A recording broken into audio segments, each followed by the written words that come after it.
In our last class, we have discussed on the PhD journey in general, and we have discussed on what are the necessary skills that you need to have in order to carry out your research as well as your PhD journey without any form of stress or difficulties. So, starting from today, we'll be exploring some of the tools that will be needed during this journey. So please try as much as possible to concentrate and practice at the end of the class so that you can master the skills. Okay? It is only when you master the skill that you'll be able to apply it in your research journey. Okay? So today, the first tool we'll be looking at is search engines. Okay? So at the end of today's class, you should be able to describe search engine and how it works. And you should be able to list examples and classifications of search engine. You should be able to identify search engine research data. Excuse me, please mute yourself.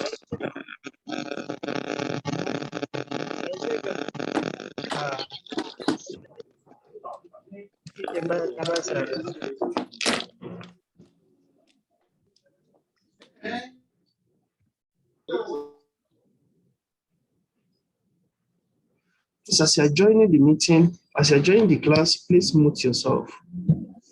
Okay, so as I was saying,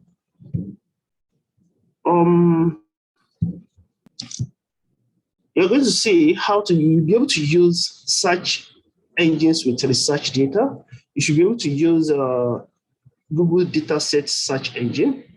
Then you should be able to discuss World Wide Web, domain names, as well as web browsers. You should be able to highlight the significance of the domain names to researchers and explain the importance of search engine, develop an electronic search skill, and lastly, we're going to see the process or the steps involved in the installation of SPSS.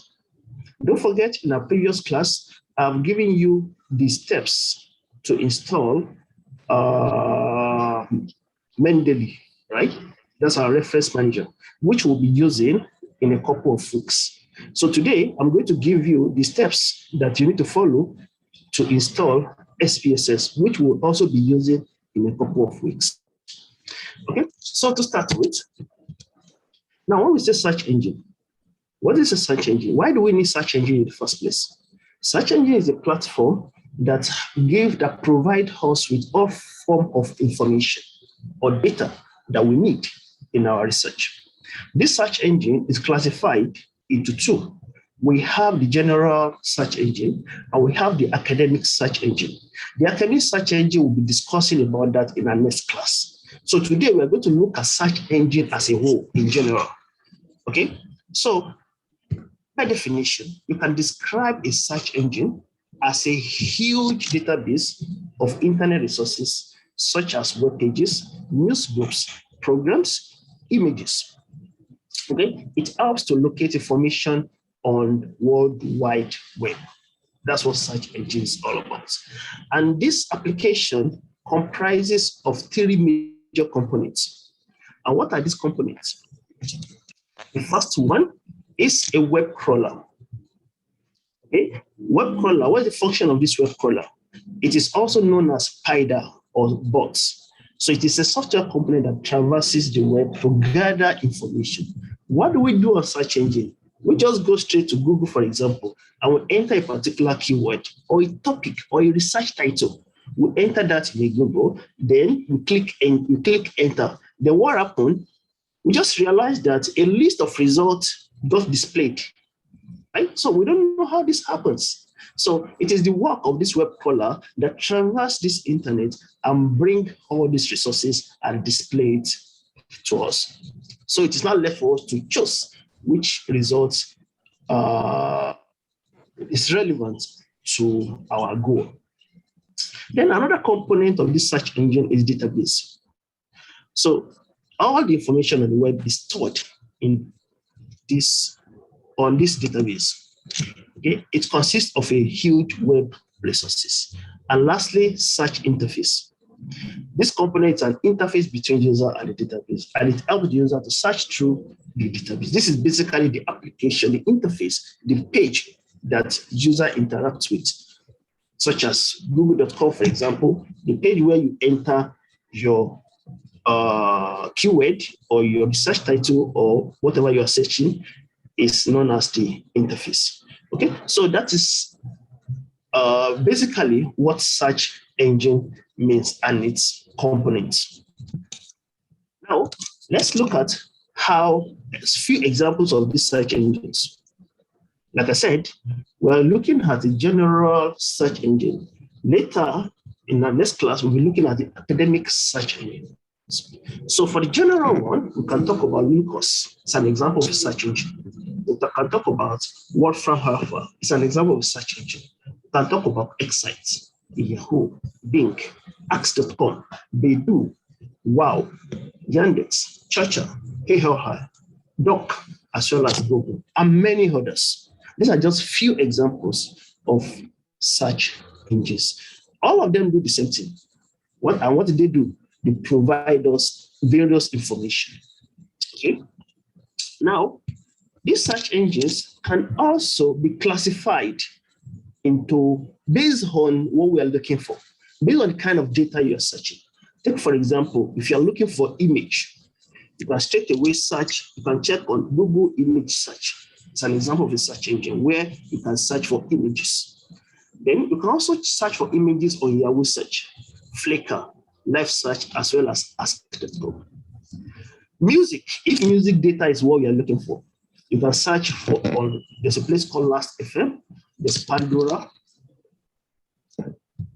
there's Doggy, there's iLike, there's Songza. Okay, and also if what you're looking for is videos, you can get it on YouTube. YouTube is also an example of a search engine. So you can get on YouTube, you can get on AOL video, you can get on MySpace, you can get on Yahoo video, you can go to Google video. If health data is what you're looking for, you can get on WebMD, you can get on Everyday Health, you can get on Mayo Clinic, you can get on Medicine Net, you can get on Revolution Health. Okay? And if shopping data is what you're looking for, you can check on BizRate, Nextag, Shopzilla, Smarter, as well as Yahoo Shopping. If we're looking at local data, that is a particular data that's related to a particular location, or maybe any form of local information, you can check on Yahoo Local, City Search, Yelp, Insider pages, as well as white pages. If what you're looking at is, if the kind of data you're looking for is kind of cooking, maybe cooking recipes and the likes, you can look at food. It's an example of search engine. That's where you can get this kind of information. Or recipes is another one. Craftfood.com, cooks.com, as well as Epicurious. The data you are looking for goes in line of finance. You can check Forbes, Yahoo Finance, CCN Money, MSN Money, as well as Markets Watch. If you are looking for job data, you can check Monster, Career Builder, Yahoo Hot Jobs, Indeed, as well as Simply Hired. These are not the only search engines in this regard. These are just some samples of search engines that fall under these categories. We have many others where you can actually search this kind of data from.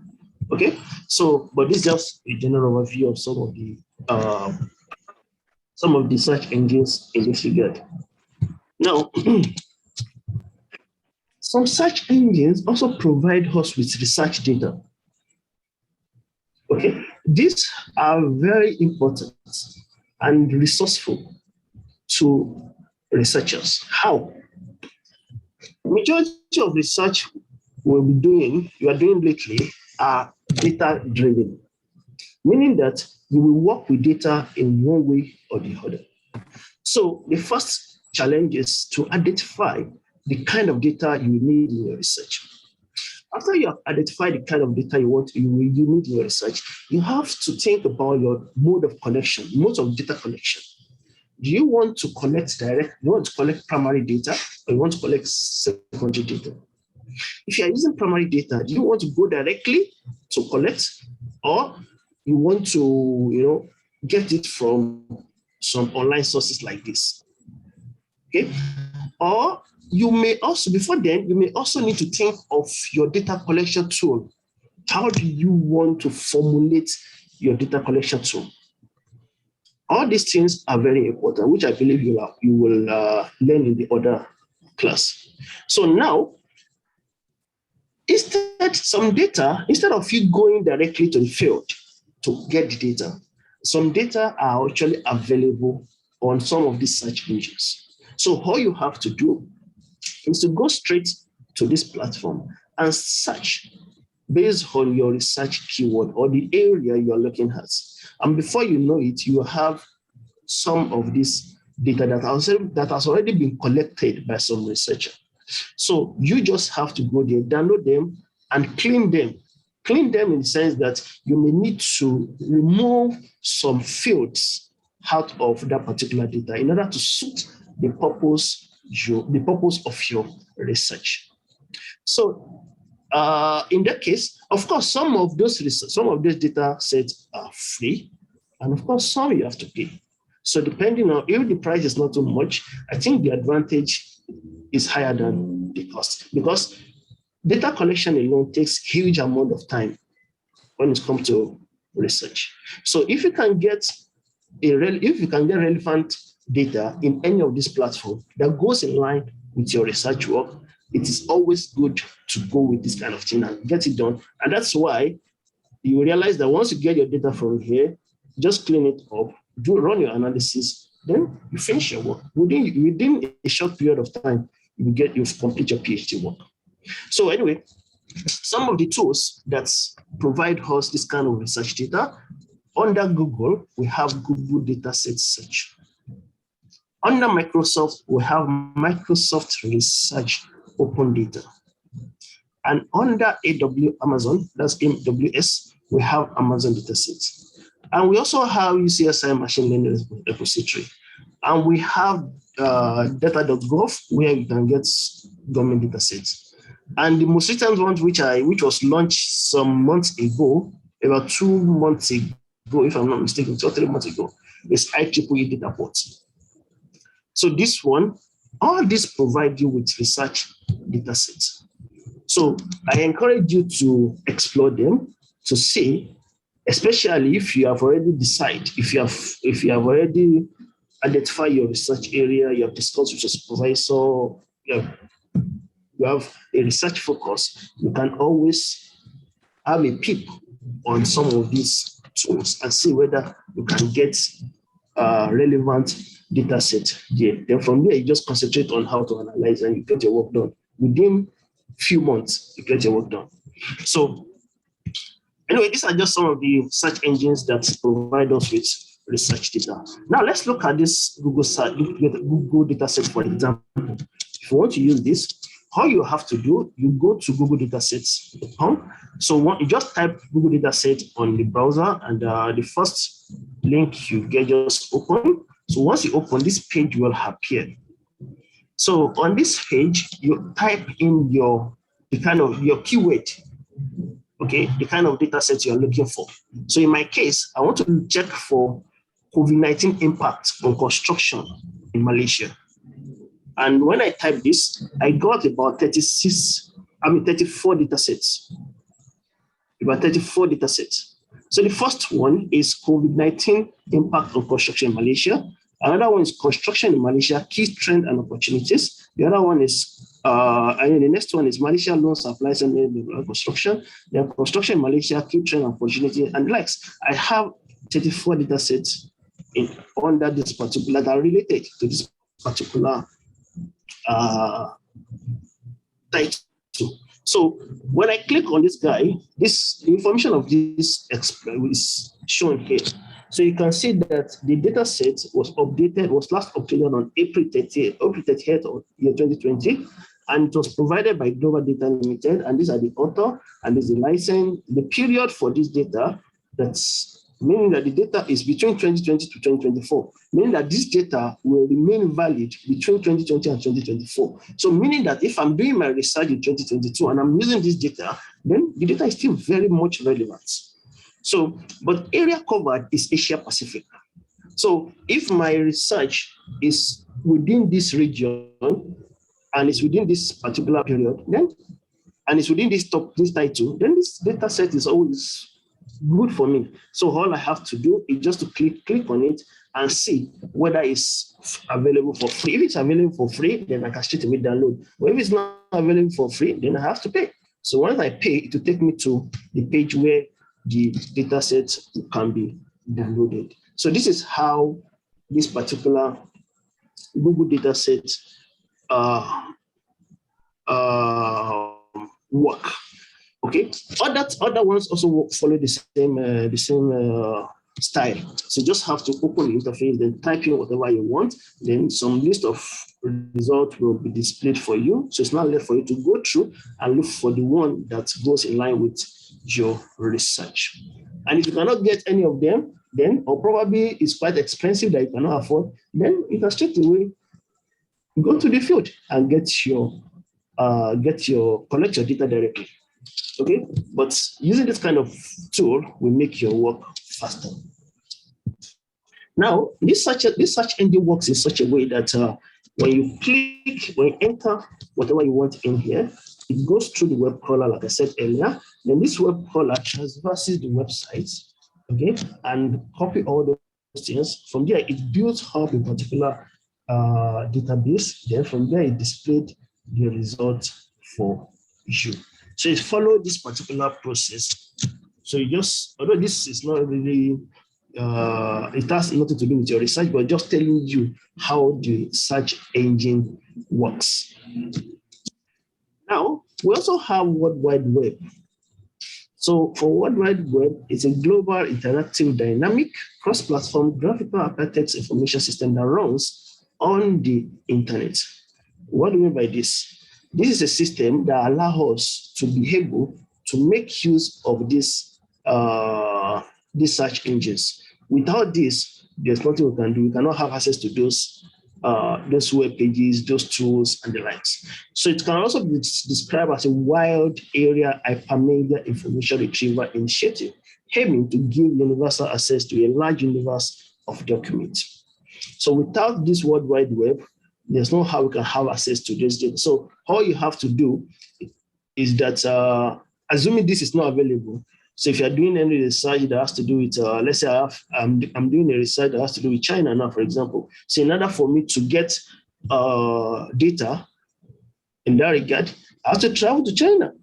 And when I get to China, I have to look for a particular library where I can get all these documents, all the papers or research papers that can be used, where I can check what researchers have done in those regard. Then from there, I will be able to think of what are the data I will need to collect. Then I still have to collect data from my target group still in China. And in this case, there will be a lot of issues. What is the first issue? The first issue is language barrier. I don't speak Mandarin. The people I want to collect data from, they speak Mandarin. So communication challenge will be there. So, but with the help of all these tools, you can straight away go online. In fact, now, some people that are written in different language can straight away come bring them and translate them in English. You can also translate them to any language of your choice in order for you to understand what's actually going on that particular paper. So it really makes life easy. All these technologies actually make life easy for researchers. Now, also, domain name. There's something called domain name. Domain name is a symbolic string associated with an IP address. I'll tell you why this is also important in your research. There are several domain names available. Some are generic, such as .com. We have .edu, we have .gov, we have .net, and many others. While some are country level, such as .au, .in, .za, .us, .my, and the likes. So for .edu is for education. For .com is for commercial films. For .gov is for government agency. .ml is for military, while for ORG is for general non-commercial organization or non-governmental organization, NGOs. Then .net is for networks, INT is for international organization, and we also have state or country of origin, .uk, .ca, .us, and many others. We have .bis, which is for business, .name, individual, .pro for professionals, .museum for accredited, .euro for air transport industry, .coop for business cooperative, and KISS.us is content and technology restrictions. So now, what is the significance of this? This tells you when you see a paper, what type of paper it is. Okay, now let me give you an example. This domain name helps researchers basically to identify the source of an article. Okay, you will be able to know the source of a particular article. Now, if it is a table, it also allows you to know, to identify the source of that table. Or a particular material. Material can be research data, can be paper, can be white paper, can be journal article, can be book, can even be blog. Okay, so, but this domain name allow, please mute yourself.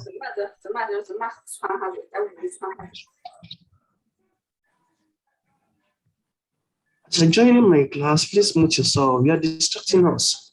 Okay. So domain name allow you to identify the source of whatever material you are looking at. Okay. And you knowing the source us actually build some kind of trust you have in a particular article. Take, for example, if you have a paper that comes from let's say, organization, for example, now, you know that, okay, this is an organization, this semanticscholar.org, rather, you know that this is a non-governmental organization that is publishing this particular paper. Then if it is .edu, you know that, oh, this paper is from academics. So as a result, you have some kind of, maybe some kind of trust or, but it also depends on the content of the paper anyway. So, but domain tells you the source of a particular article. Then from there, if the article is from an educational site, then you can say that maybe you can build a better trust, because you know that, okay, if it's from educational story, you can know, if it's from educational source, then it can be like, okay, probably it maintains some level of integrity, something like that. So, but of course, if it's for commercial, they will know, maybe these people are just promoting this paper to make some revenue. And so it's as such, if you open such paper, you may not get, I'm not saying you may not get quality content, but not all. So you still need to check the content of such paper before you can draw your conclusion. But basically, domain name tells you the source.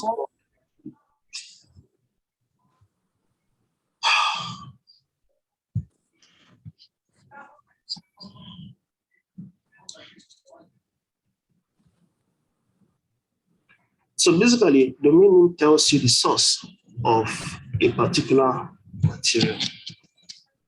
Now, we also have web browsers. Web browser is an application that allows us to view and explore information on the web. Okay? User can request for any web page by entering a URL in the address bar of the system. So without this web browser, you cannot make use of the search engine. So you need the web browser in order for you to be able to explore this search engine, the content of the search engines. Now, what are the difference between these web browsers as well as the search engines? A browser is your access to the internet. This is what gives you access to the internet. That is why when you buy a new system or you get a new phone, before you can see google.com, you must have a browser. They will ask you to open Chrome Opera, or any form of browser you have on your phone, depending on the kind of phone you're using. So, or depending on the kind of system you're using. So after you open the browser, only then you cannot be talking of any site you want to visit. So a browser is your access to the internet. A search engine allows you to search or browse through the internet. Okay, once you have access.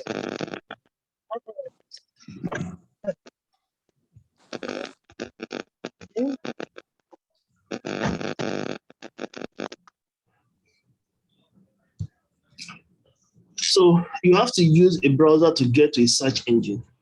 Okay, so these two are not the same. A browser is your access to the internet, while the search engine allows you to search or browse through the internet. Okay, so now I want to say this: why do we need search engine in the first place as a researcher? Why do we need search engines? One, as a PhD scholar, like I said earlier, you will need to, majority of the research nowadays are data driven. So you need some data in order for you to be able to uh, perform or carry out your research. And prior that, before that, you need to have some fundamental knowledge about the kind of, about your research. So as such, you need to know what others have done in that domain. So how do you get to know what others have done in that domain? You need to search, you need to check their work, you need to check the research in those areas. And that is why you need a search engine. So as a PhD scholar, the first thing you do, you go online, you need to get some data from this search engine. And this data will come from some kind of cloud storage. I mean, all these web pages will come from some kind of course, web servers. So when you get those data, that can be paper. It's not necessarily the data you want to use in your research. It may be some kind of papers, some kind of books, some kind of write-up white papers, or even blogs, blog articles. So you get all those things and you collect them. So when you collect them, is this possible?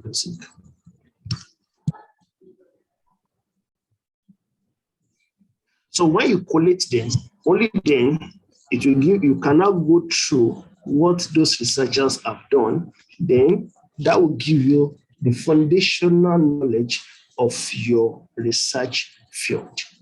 Then through that, you'll be able to identify the kind of data you need. Take for example, if you're doing a particular research and you go through a particular paper, some paper will guide you to tell you the kind of theory you need to follow in order to get the right tool, in order to use the right tool to collect your data. So once, and those theory will be documented to the extent that they will tell you all the various fields that needed to be addressed. So through those people, you may not have the knowledge prior before your research journey. But through those papers, you'll be able to gather all this kind of information. Then from there, you can build your own data collection tool based on that particular theory. Don't forget, you cannot just come out with your paper and just say that I designed my questionnaire like this, blah, blah, blah, without following any particular theory. That is not acceptable in the PhD, in the research work. So you must make sure that you have a theory you are adapting, okay, to support whatever tools you are using to collect your data. So basically, search engine will expose you to all these kind of materials. Then from there, it's now left for you to explore. Not all of them are paid. Majority of them are free. And even those that are paid, there's a way by which you can actually download those materials for free, which we are still going to be exploring in our subsequent classes. Okay, so all you need to do as a PhD scholar is to put in that effort. You just need to put in that effort. Want to put in that effort and plan yourself well, know what you need, know the kind of material you're looking for. Then from there, you can straight away get all those things from this search engine. Then from there, you get your work done. Now, one of the questions that always come up in the mind of PhD scholar is, what can I do to reach my goals? To get proper data, to get proper references. It's very simple. All you have to do is to check the existing literatures. Check the existing literatures. Existing literatures will guide you. Even if you have some ideas, that you want to do, you want to work on, it's okay. But you must base your idea on certain theory. Check what people have done in that area to support your idea. You cannot just come and say that this is my idea and just put it down, blah, blah, blah, blah, blah, and submit. No, that is not acceptable. Because remember, your research must be scientific proven. Okay, and how can it be scientific proven? You must ground it with certain theories, with what other researchers have done in those areas, okay, to show that yes, this is actually relevant. So as such, existing literatures will help you, and to even make it easier, technology tools will make it faster for you. So you have to get yourself acquainted with all these new tools. Example like Mendeley, statistics, SPSS, as well as all these Google Scholar, for those who are in medical, PubMed, and other tools we'll be discussing. Okay, so once you are acquainted yourself, once you are familiar with all these kind of tools, believe me, you get your work done faster than you expected. Now, what are the importance of this search engine? It has just 5 basic importance. Okay? And again, another question is, why do researchers love to learn search engines? And that's what led to the importance of this search engine. The first thing is that it's very fast. It's very fast. It even tells you how fast. Take, for example, if you look at Google Scholar and you search for a particular title on Google Scholar, it is returned, some can return millions of results. I will tell you it's returned under certain seconds, in less than a minute. This result, if you are to check a particular library, physical library, you cannot check more than, if you are very hardworking and you are very fast, you cannot check more than 100 papers in a day. Unless if you are just checking the title and just go, check the title and go, check the title and go. But if you're really checking it thoroughly, you cannot check more than 100 papers in a day, no matter how strong you are. So, but with the help of internet, you can check more than that. Because you're not moving to anywhere, everything is in line. It's just a matter of you are scrolling, you open, you check, you read through, and if it's relevant, you keep it, you move on. So it's return fast results, huge amount of results, and it's very fast. You do this within a short period of time. Then it builds up a large number of results. So you have options. You cannot say because you saw you get millions of results, you're not saying that you're going to check all the results. It's not possible, right? You only choose the ones that are relevant to what you need. So you have a lot of options to select from.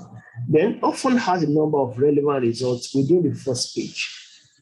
So because it comes with ranking, it ranks the result based on what other researchers have done in the past. If someone has already searched for certain results that goes in line with your keywords, those kind of results, and they use those kind of results, it will be among the top results that will be displayed to you. Because that means they are relevant. That's why some people have used them. Then, simple interface. It doesn't involve any extra training. It doesn't involve extra training. Anybody can use such interface. You don't have to start learning, or you have to just open the page. Then you see it's self-explanatory. You don't need extra coaching to be able to use such engine. But lastly, it's free. Okay. Finally, it's free. So because it's free,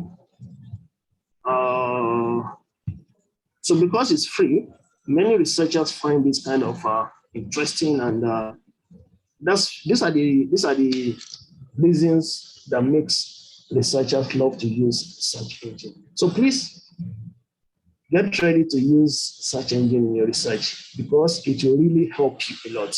But again, the real search engines that goes in line with your research, we're just talking about research, we're talking about search engine in general today. Okay? Now, there's something you need to know, always remember, whenever you are using some of these search engine. Example, Google. When you are using Google, you have to remember that individual article may not be a web page. Meaning that when you search for a certain topic or certain keyword and the result is displayed, when you click on a particular result, some may open as a PDF. Okay, that doesn't mean that the paper is not good. What you need to focus on is the content of the paper. As long as the content goes in line with what you want, then you are good to go.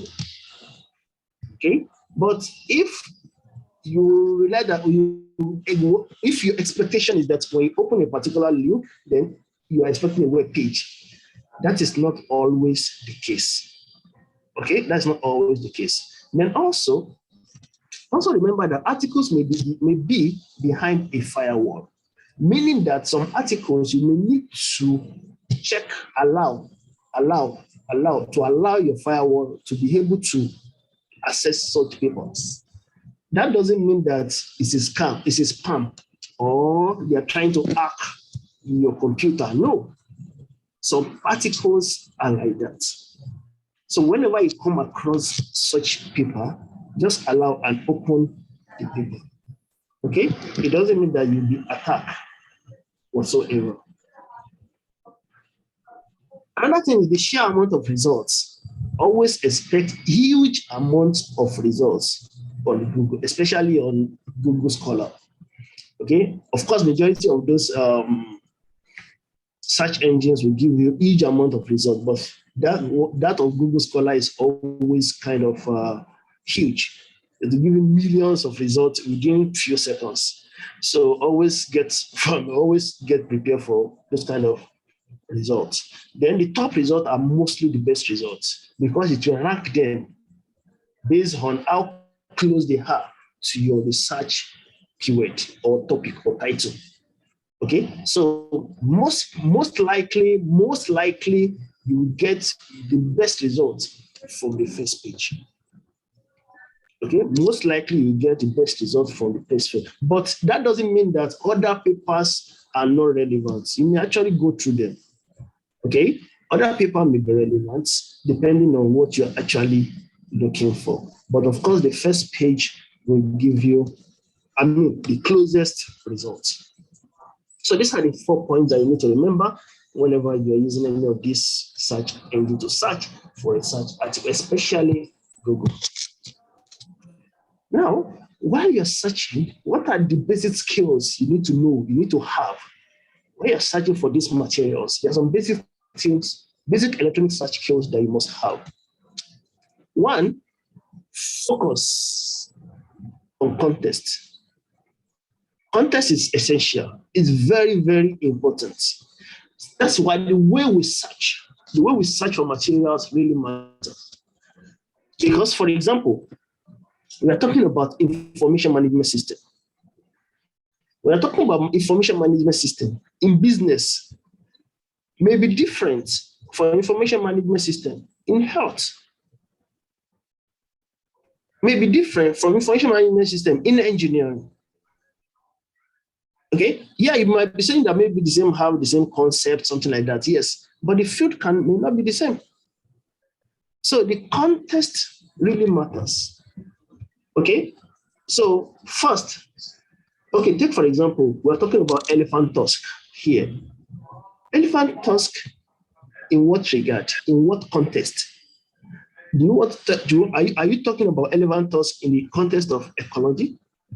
In the context of law? In the context of medicine, on cutoff of heart and the likes. So you must focus on the context. Whatever you want to search, make sure you are searching in the context of your field. Okay? Otherwise, you may be getting results that are huge, but not actually relevant. Remember, it is computer is just trying to think for you based on what you have supplied. So the information you are supplying is what the computer will work on. So if you have not given accurate query or title, then the kind of result that will be returned to you may not actually be relevant. So first thing you have to think about is context. Then some search engines also provide us with advanced search, whereby we can use the concept of what is known as Boolean. Under this Boolean, we have three concepts. We have three tools, which are and, or, and not. So how do we use these three? The first one, which is and, assuming you want your result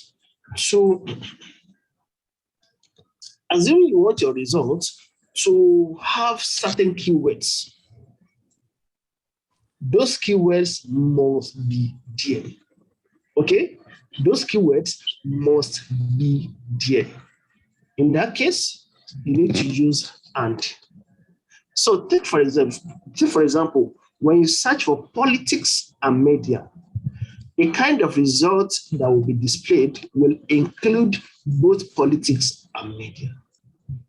If you search for children and poverty, the kind of result that will be displayed with you will include children and poverty. If you are looking at civil war and Virginia, the result that will be displayed for you will include both civil war and Virginia. Okay, so that is when we use and. If you want to make sure that whatever result that will be displayed, those two keywords must be present. Then we use and. Now the second concept, which is or, either of the two or both. Okay, so now law enforcement or police. The result that will be displayed will include law enforcement, or it may not include law enforcement. It may include just police, or it may include both police and law enforcement. That is how this all works. Okay, then labor or labor. So it may include only labor or this type of labor, or even both, 60s or 60s. So the kind of result that will be returned here will include one of these or both. Then not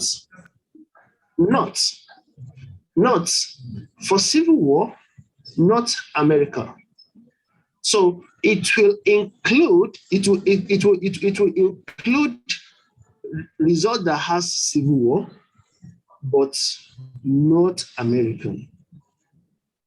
Okay, so the result that have American will be dropped. Only the result that have civil war will be displayed. Caribbean or Cuba? I mean Caribbean, not Cuba. So it will only display the result that has Caribbean, but all the results that have Cuba will not be displayed. Same goes to therapy, not physical. So the result that has therapy will be displayed, but the result that has physical would not be displayed. This is how these three concepts works. So let's see another example in this regard.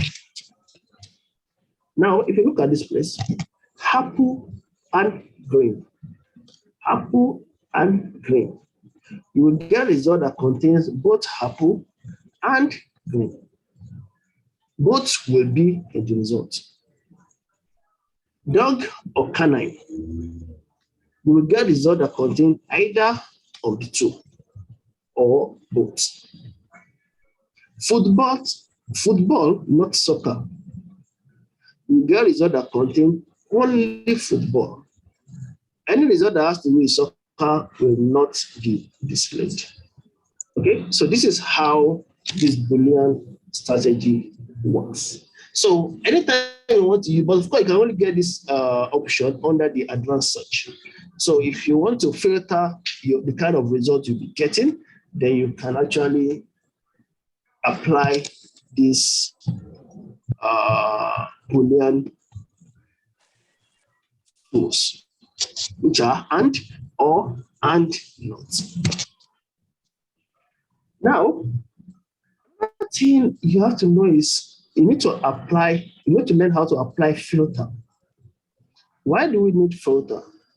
We need to be more specific and avoid a large amount of results. So filter your result by using whether author, in title, or restrict by date.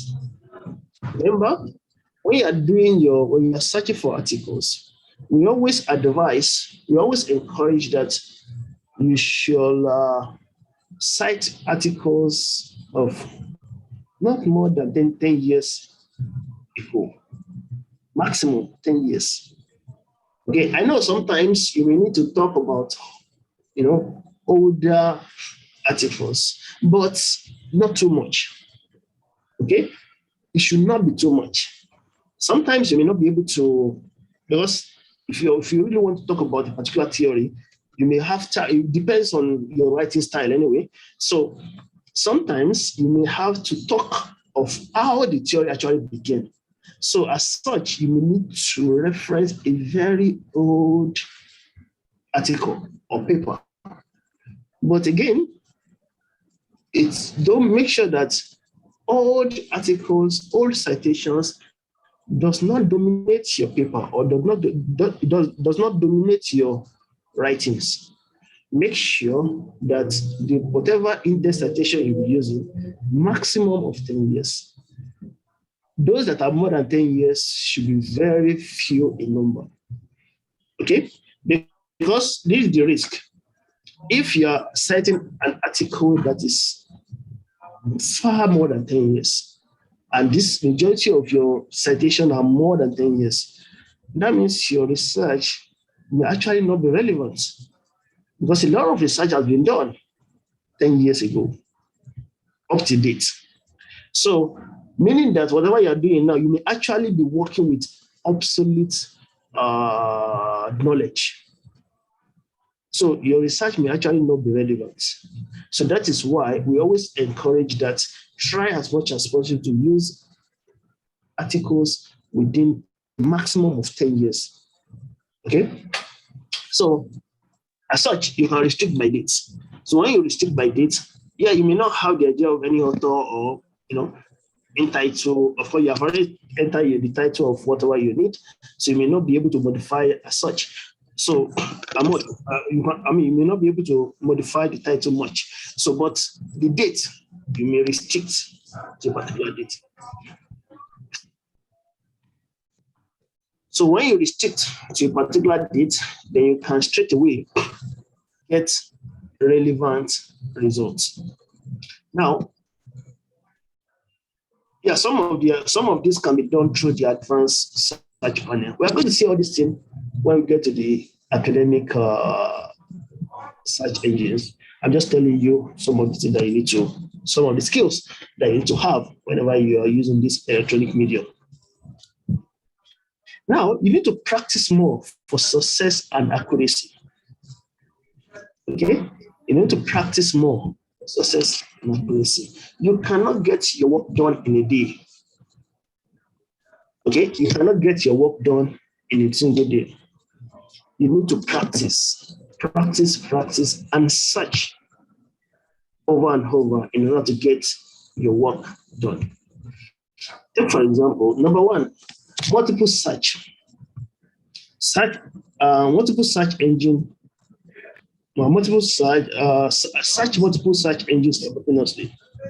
Don't just focus on a particular search engine. Although, I know some search engines are tailored to a particular field, like PubMed, and some are actually tailored to management and the likes. But still, You can still check the conventional, which is Google Scholar and other ones that will be exploring later.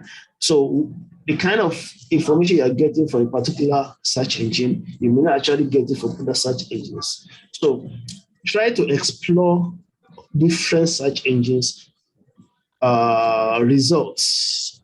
And from there, you may actually get, please, can you all mute yourself?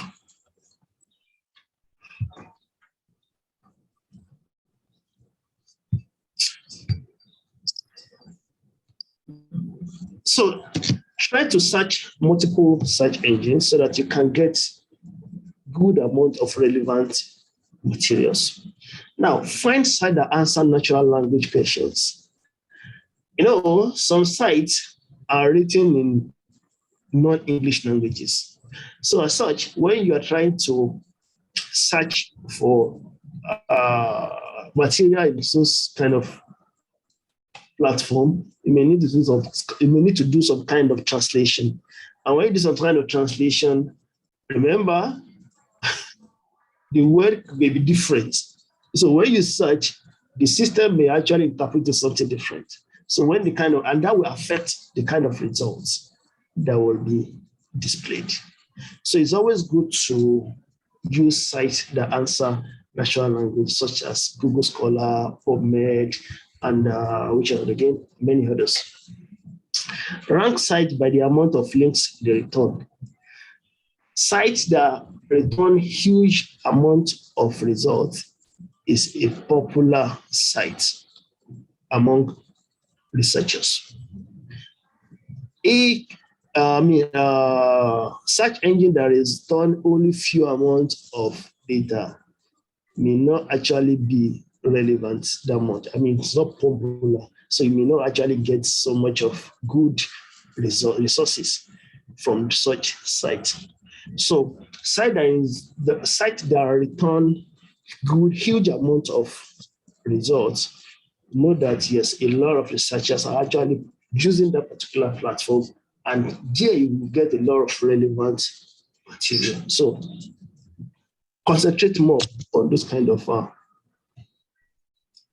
platform. Sort returned result into your favorite or folders by categories. One of the mistakes we do is that when you search for a particular paper, you look at it like this, you keep it, you open the tab, you go to another tab, right? You open another tab, you search for another information, you keep that one there, right? At the end of the day, you may not actually get them. You may not actually, at the end of the day, you see that your bar will be filled up. So you may even forget the information you got from the first bar, from the first paper you opened.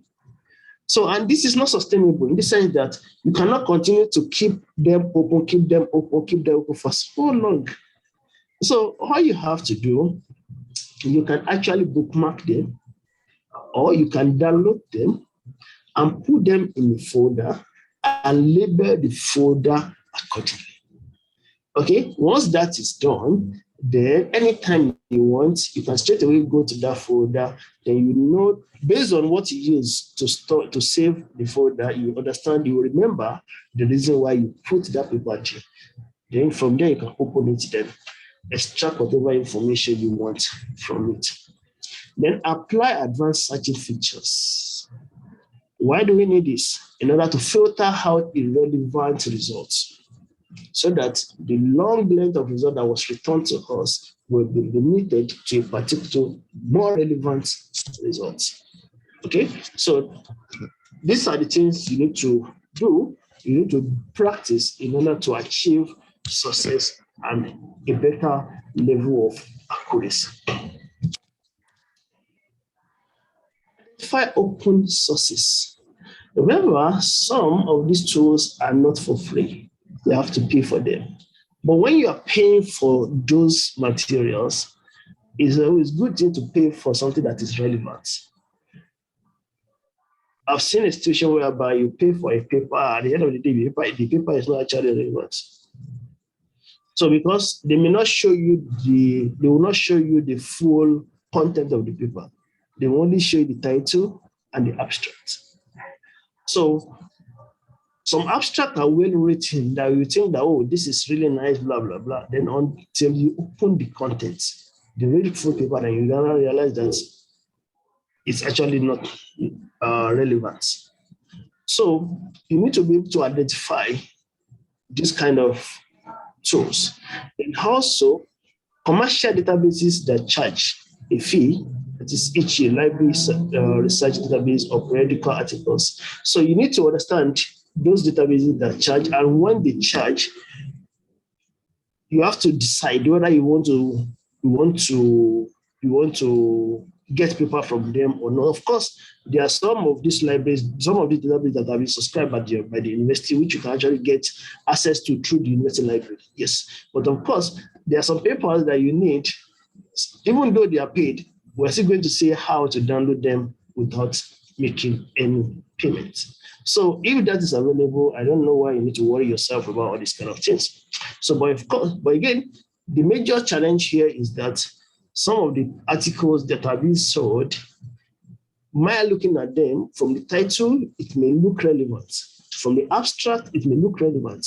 But again, when you check the content of the paper is okay based on the author's idea, okay? But based on your own work, it may not actually be relevant.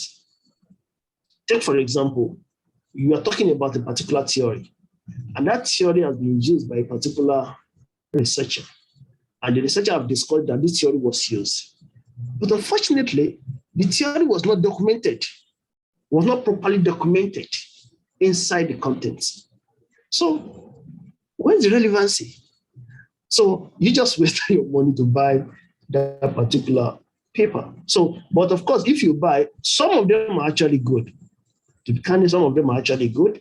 I'm not discouraging you, but before you buy, make sure that you are really confident that this particular paper will serve the purpose. Okay? Don't just go and waste your money and buy a paper that is not useful. And now, sites that require membership or login.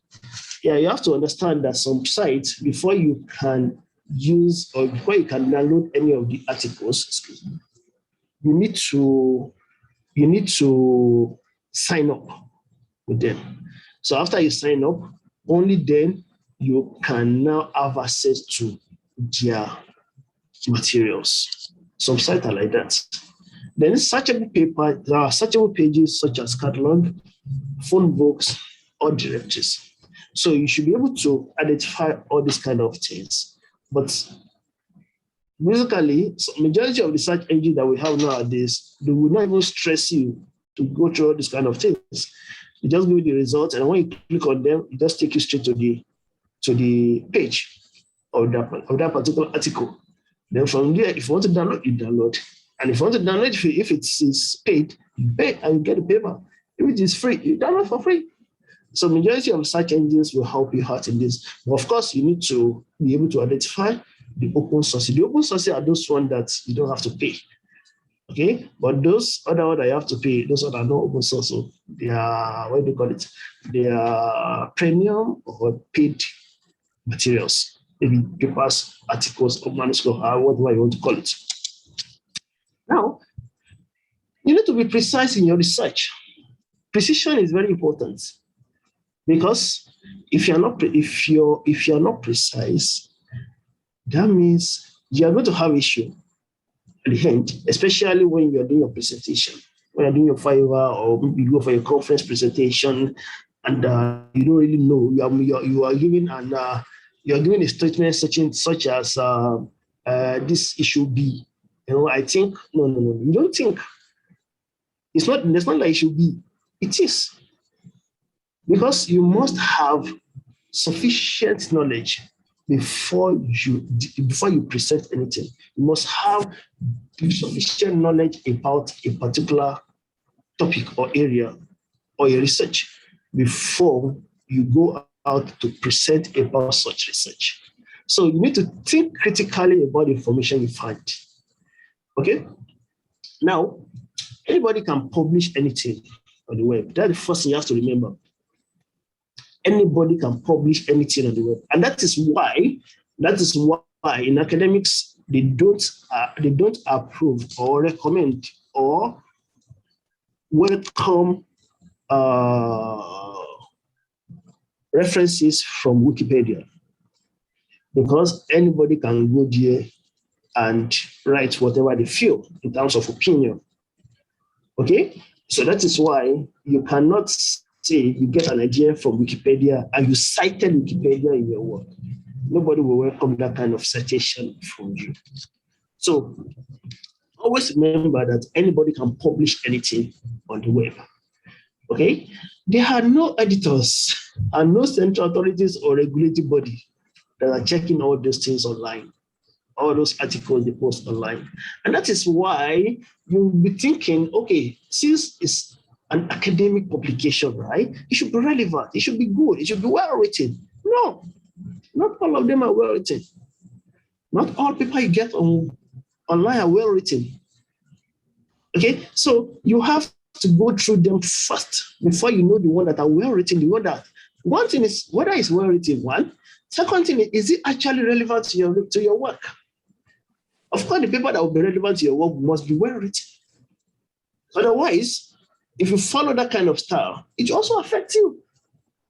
So there's nobody that is regulating all these kind of things. So with that, you have to think critically and look at it very well before you adapt whatever method that author has used.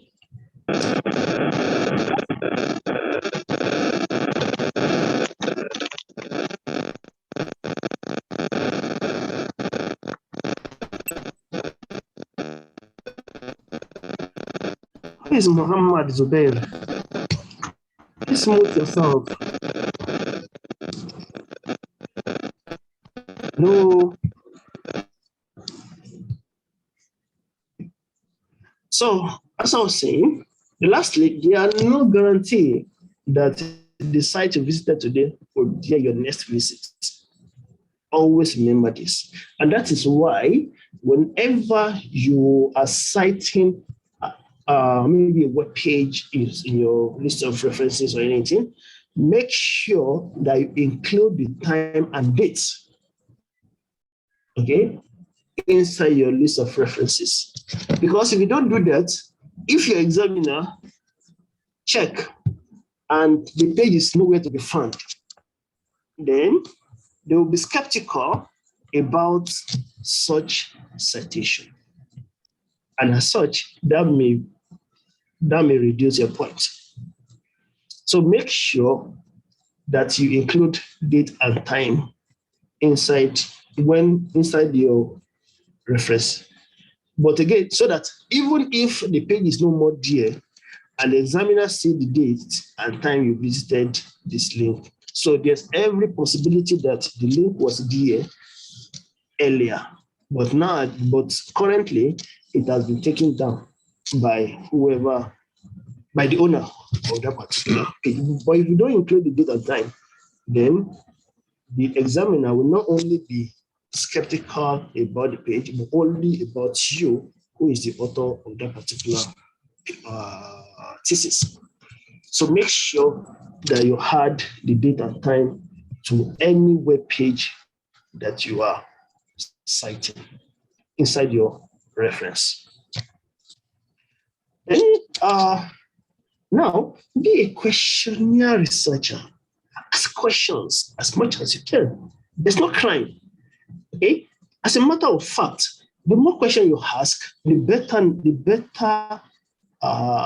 your knowledge, the better knowledgeable you become. So, question you ask, question you should ask when evaluating the web page, for example. So, the first thing is you need to ask yourself, who is the author or sponsor of this particular page?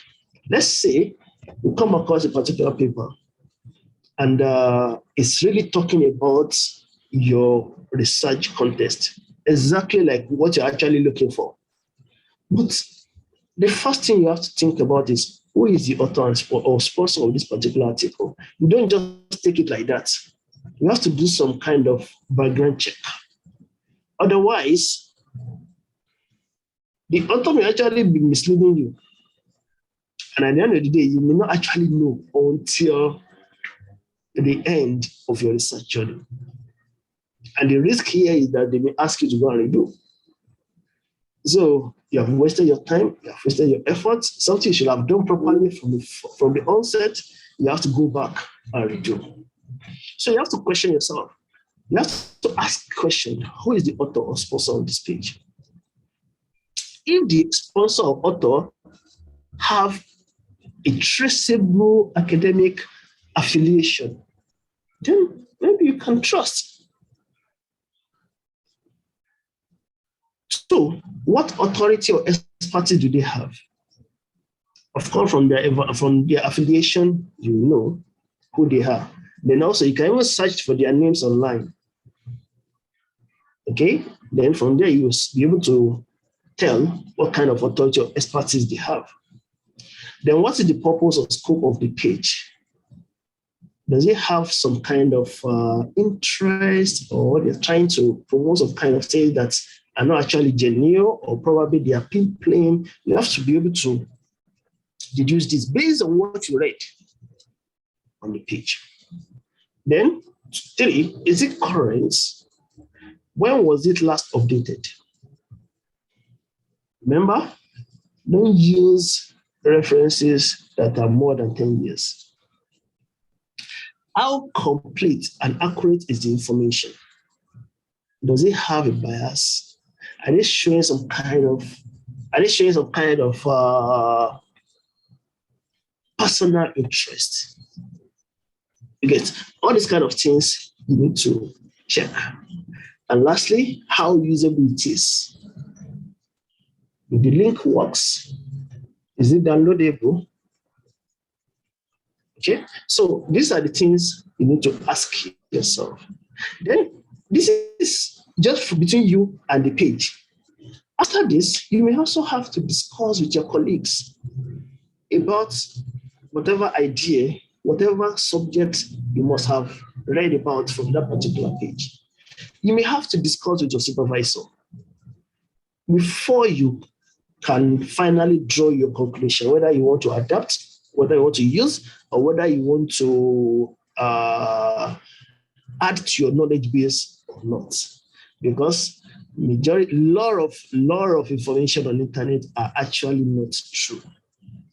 So you need to do, and lots are also true. So it is now your responsibility as a researcher to do all those background check in order to get the correct information that goes in line with your research. Now, be a critical researcher. What does this mean? Examine assumptions and possible biases. When you are reading, you have to read as a researcher. You have to read as a normal user. You have to put yourself in a situation, in the position of the author as well. So all this interpretation has to be going on in your mind while reading all these articles. With that, you will be able to get whether this paper is full of assumptions or probably they're actually talking about a fact. So 2, distinguish between fact and opinion. Remember, whatever you are reading that doesn't have evidence, it's just a mere opinion. And anybody can express his or her opinion, especially those bloggers. But whenever you are reading something or articles that has evidences, that gives you evidence, a lot of articles will give you evidence, give you a link where you can check whatever they have mentioned, whatever comment they have made, they will tell you the evidence is so. You click on that evidence, you see the evidence there. That is fact. So you need to distinguish between fact and opinion. Fact can be followed, can be used in your research. But opinion, maybe opinion can be right sometimes, but there's no how you need to support that opinion with evidence. Research is all about facts. It's not about opinion. Research is always all about facts. It's not opinion. Opinion doesn't matter. Although it's not actually relevant to research. Oh, really? Probably you may need to. Okay, hold on. Hold on.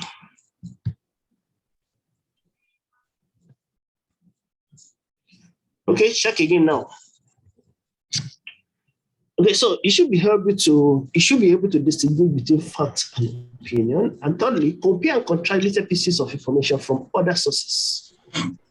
Okay, so you need to check. You may need to check other information. So I mean, that's why if you are using different different search engines, the kind of articles you get on Google Scholar, for example, and the kind of articles you get on any other platform, you can bring them together, see what researchers are talking about. Are they actually talking about the same thing, or they're talking different things? So from there, you will be able to know whether you are doing the right thing or not. Then use bookmarks or favorites.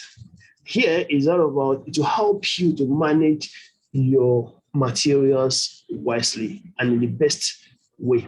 Otherwise, if you don't bookmark or you don't classify those articles into different sections, it's very difficult for you to manage. So you may need a particular article now. When you have used it, then you go to new chapter. Maybe from chapter 1, you use certain articles. Then when you get to chapter 3, you now remember that you use one article that's actually useful for chapter 3. So you have to go back there and go and search all three again. If your work is not well organized, then it's very difficult for you to locate where that paper is. But if it is well organized, you just go straight to the place and just pick it and just use it straight away. So it's as simple as that. So, okay. So these are the things you need to do in order to be a critical researcher. Now, you also need to be a careful researcher. Careful researcher.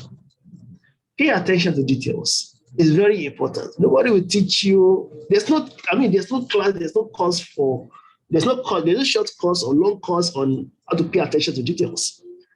So you need to pay attention to details, especially in this technology age where phishing comes spread online rapidly. There are a lot of information you get online and you think that they're actually true, but no, they are not. Some are spam, some are malwares. Opening some links may actually put you at risk of getting scammed.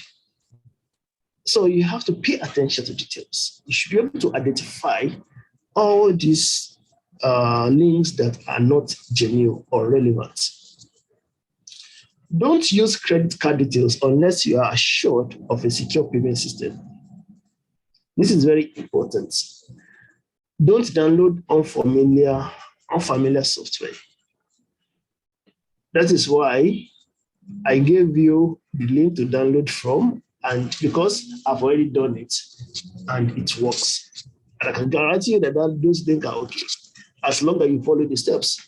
But if you don't follow the steps, then you can actually put yourself into issue. So don't give out personal information, especially when they ask you to sign up for a particular service. So you have to be sure that you are signing up with a genuine platform. Otherwise, you will actually be handling your details to hackers. So the internet is good, it's resourceful, and it's really helpful in our research work, in our research journey. But at the same time, it can be deadly. Okay, so you have to be very, very careful. Pay attention to details. That's the most important thing. Link. What do you mean by link? What do you mean by link? I don't understand what you mean by link. So now, lastly, Complete knowledge or information is vital. Make sure that you collect complete information in everything you do. Make sure you complete information. Take, for example, you search for a particular paper. Okay, when you search for a particular paper and you just read few lines and you think, yeah, it's okay. No. Don't do that. Make sure you read it through. You are sure of what the author is talking about. Then apply that in your research work if it is relevant. But if it is not relevant, you cannot say that you read, maybe a particular author just talked or referred to a particular incident in the first 2 lines of his introduction. And towards the end of his introduction, he countered that particular point. And you only read that first 2 lines. And you took that first 2 lines and just think it's a good thing to discuss about in your presentation. If you get to your presentation day or maybe a conference and suddenly mention such statement, you'll be confusing or misleading a lot of people. So make sure that you go through, you have a complete information about whatever you want to talk about. If you read any paper, make sure you read it completely. If you read any articles, make sure you read it completely so that you have a complete knowledge. Before you start any task, plan on how to complete it. AOA kindly provide link for this. So before you start any task, plan on how to complete it. Yeah, that is why you need to, for your research proposal, make sure you document everything properly about your research, how you want to go from research to the completion stage. So that after your proposal, all you have to do is just to advance your proposal to thesis stage. That's normally what that's the fastest approach. So it's not that you completed your proposal and you still have to go back and start writing your thesis. No, you have to advance your proposal to thesis state. Okay, so when you advance that, it will make your work even faster because in your proposal, you have already laid out everything you want to do, all the areas you want to cover, including the limitation of your research. So you have everything planned.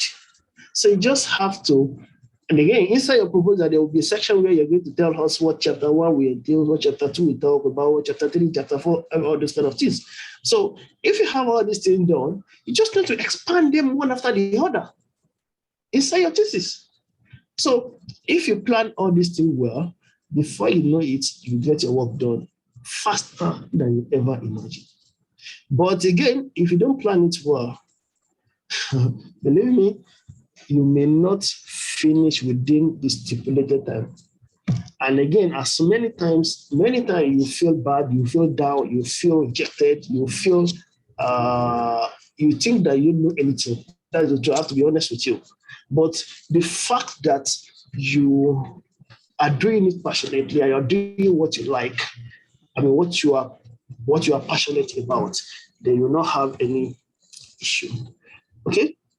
So these are the things you need to know. Now, last time we have discussed about Mendeley installation, which I believe you must have done the installation. I gave you the installation guide earlier so that when we start using, we will not talk about installation. So please try to install it if you are not done. If you are joining us for the first time, check our previous slide and try to do the installation before we get to references. We'll be doing that in the next 2 classes, if I'm not mistaken. So today, I'm going to walk you through how to install SPSS. SPSS is the statistics software that we'll be using for analysis. So, but before you can run any form of analysis, you need to have this tool. So if time permits, like I said in our first class, I will show you how to use AMOS as well as PLS. But for now, I'm assuring you, we're going to work with SPSS. But if that permits, we're going to see how to work with the other ones as well. So to do the SPSS interface just look like this. So here, this is what we'll be working with. This is what you're going to use for your analysis. So after you have collected your data, you have to run your analysis. This is what you're going to do. So you need to install this particular tool in order for you to be able to run your analysis. So to install this tool, the first thing you need to do is to go to this link. Okay, once you click on this link, this page will open for you. Please don't go on Google and type this. Just click on this link. Once you click on this link, it will take you to this page. So because if you copy this and search for this on Google, you will get hundreds of links, and some of them are not real. So don't put yourself into issue. Follow this simple instruction. Just click on this particular link, and that will take you to this page. So once you get to this page, the next step is you scroll down. Once you scroll down, you are going to see download full setup version 26.0. You also see how to install this software. So this we don't really need, but you can still go through it if you want. But where do we find this link? I will send you the link. I will send you the file. I'll send you this file.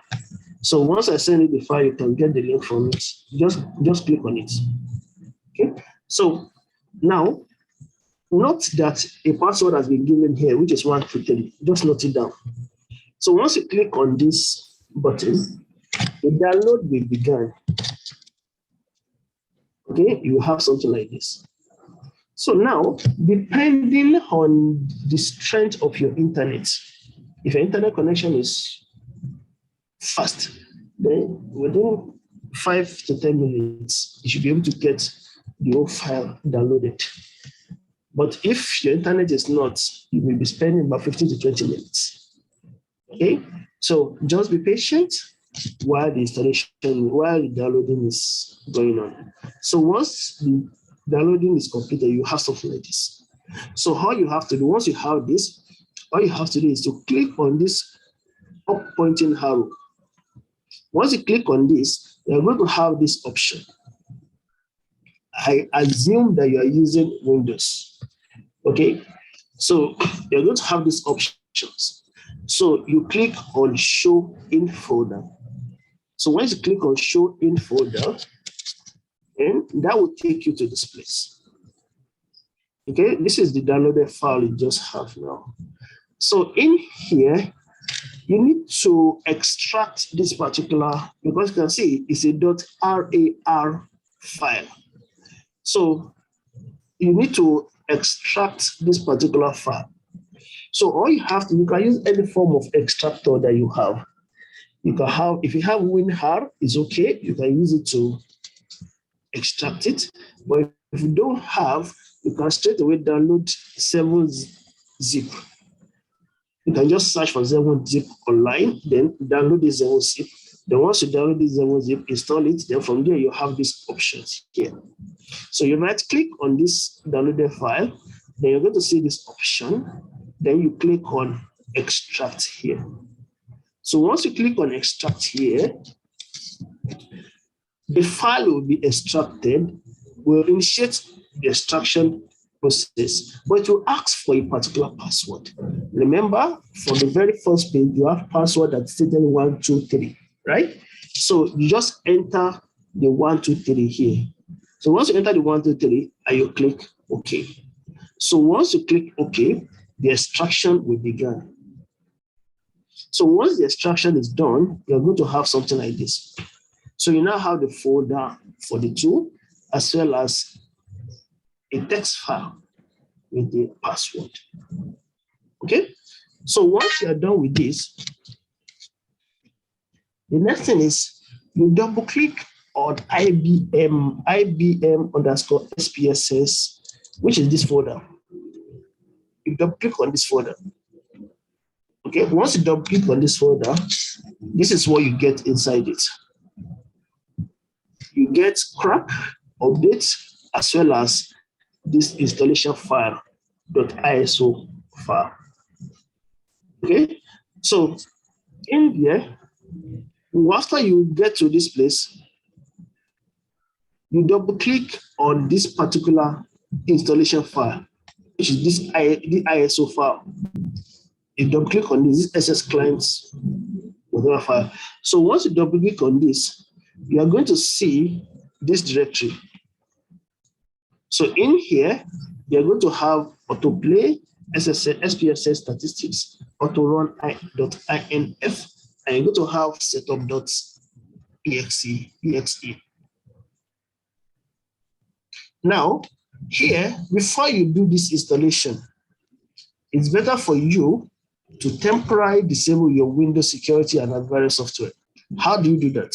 You go to your, I don't know whether I have that here. Okay, yes.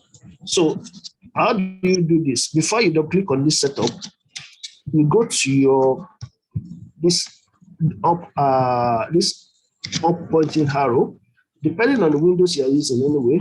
So if you are using Windows 11, for example, so you click on this place, then you can see my security here. So you right click on this guy, then you see real-time scanning, then click on change settings.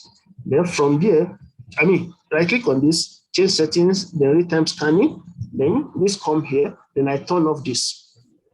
So when I turn off this, it's asking for how long? I say for 60 minutes. Then I click on turn off. So you see that it's already turned off. But if you are using Windows 10 or Windows 8 or Windows 7, it's very simple. Just go to your search box and type Windows security. So inside your Windows security, you're going to see real-time protection, something like that. Then from there, you can take the turn off this for a while. So once that is done, then you can straight away double click on this setup file. So once you double click on this setup file, this page will open. So when this page opens, select this first option, which is install IBM SPSS Statistics 26. So once you click on this button, this license agreement will open. So all you have to do is just to click next. So once you click next, this another license here you need to accept. So you click on I accept. You select this radio button on I accept. Then you click next. So once you click next, this page will open. All you have to make sure that yes is selected, and you click next. So now this will bring you to another license. So here you also go to accept, then click next.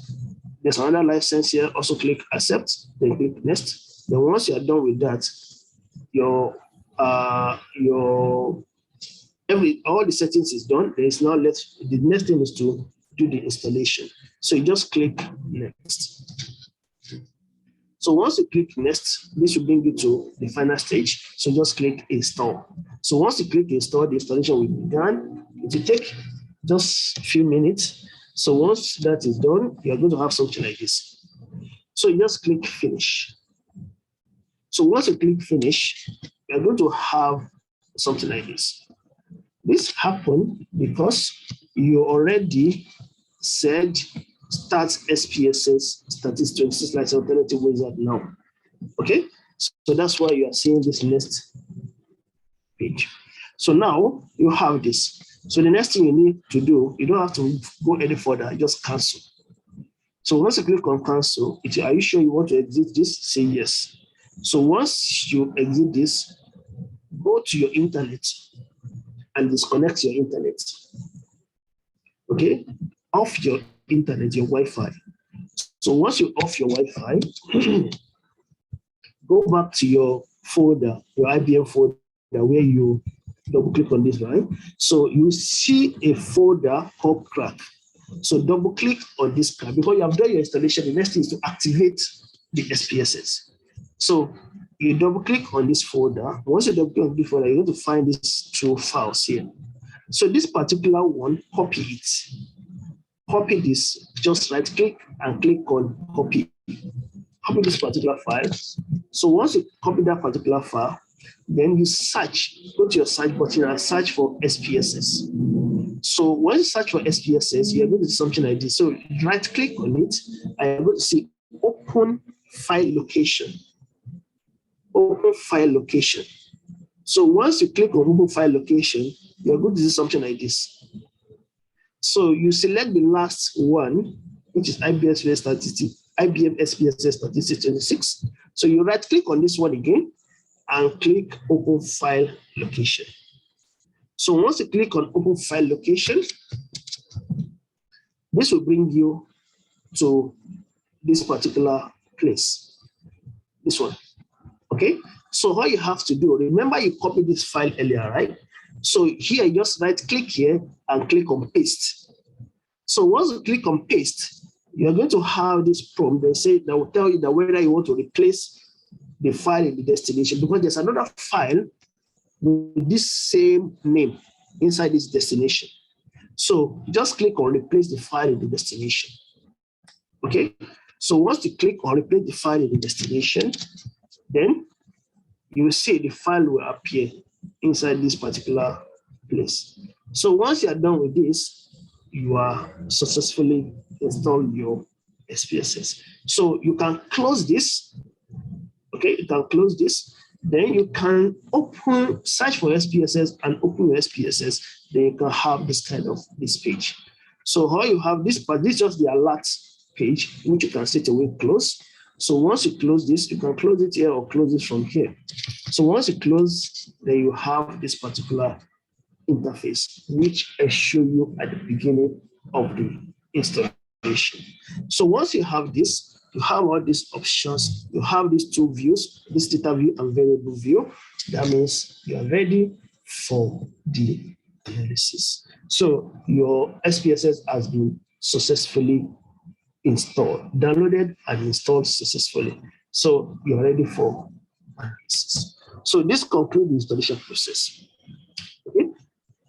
We'll learn how to make use of this in a subsequent class. But I know for those, especially for those who are not from IT background, you may find it a little bit challenging. And that is why I've decided to give you this ahead of time.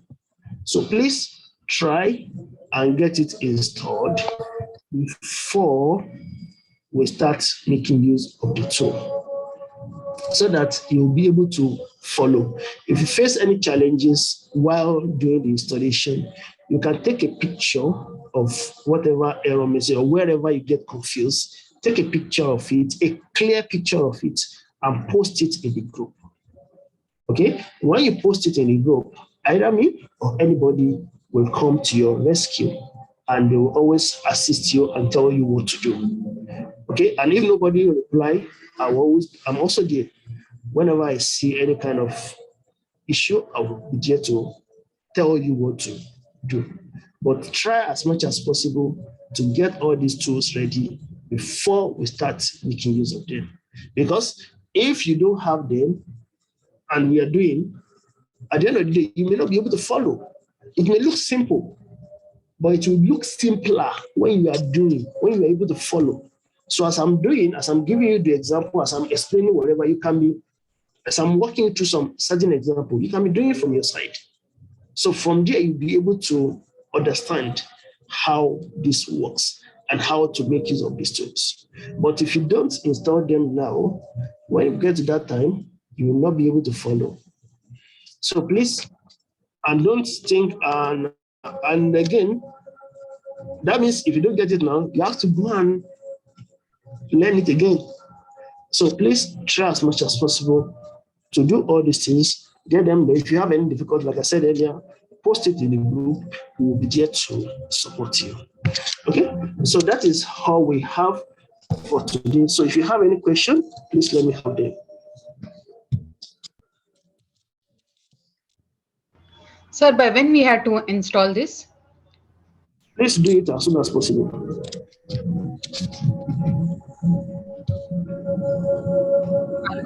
Sir, Madhvi here. Sir, just I want to ask, by when we need to install this?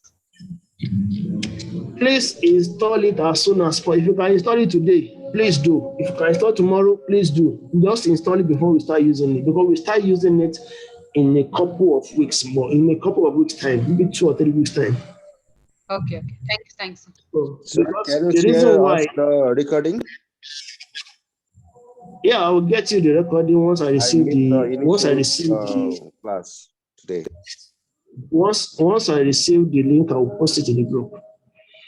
Like I said, the reason why I'm sharing the installation guide with you early is because in case you face some challenges, so you will have addressed those challenges before we get to the real work. Okay? Okay. So that's why nobody face any issue on the main day, right? So everything will go smoothly. So nobody complains. So I believe that everything is okay. So this SPSS now, let's try to do the installation before we start using it. So if you face any issue, please let us know.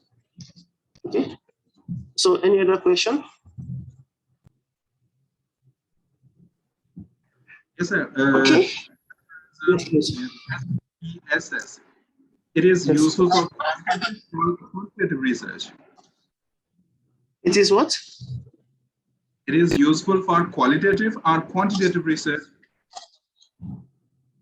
Both. It depends on. It's useful for both. It depends on as long as your research is data driven. As long as your research is data driven, you're going to perform certain analysis, right?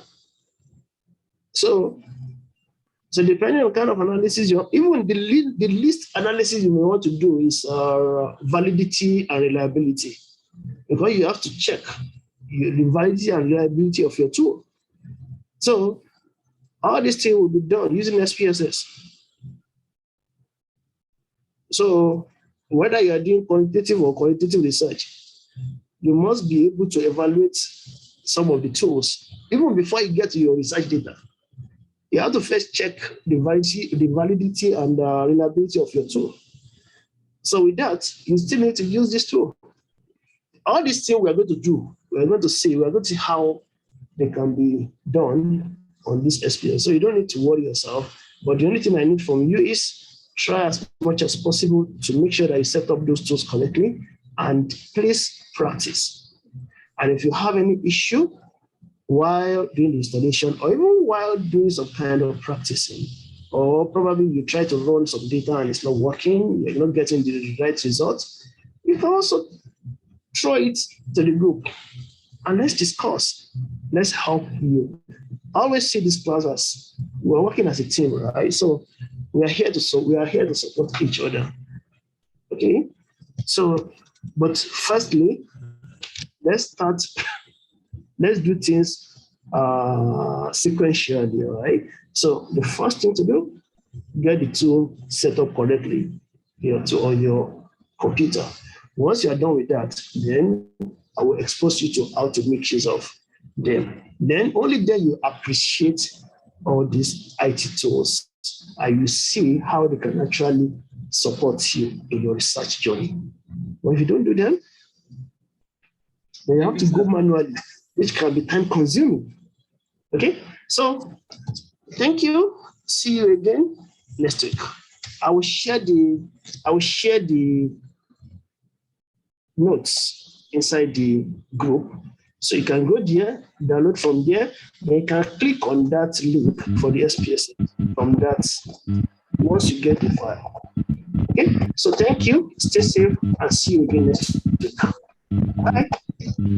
Thank you, sir. Thank you, sir. Thank you. Thank you. Bye-bye. Thank you.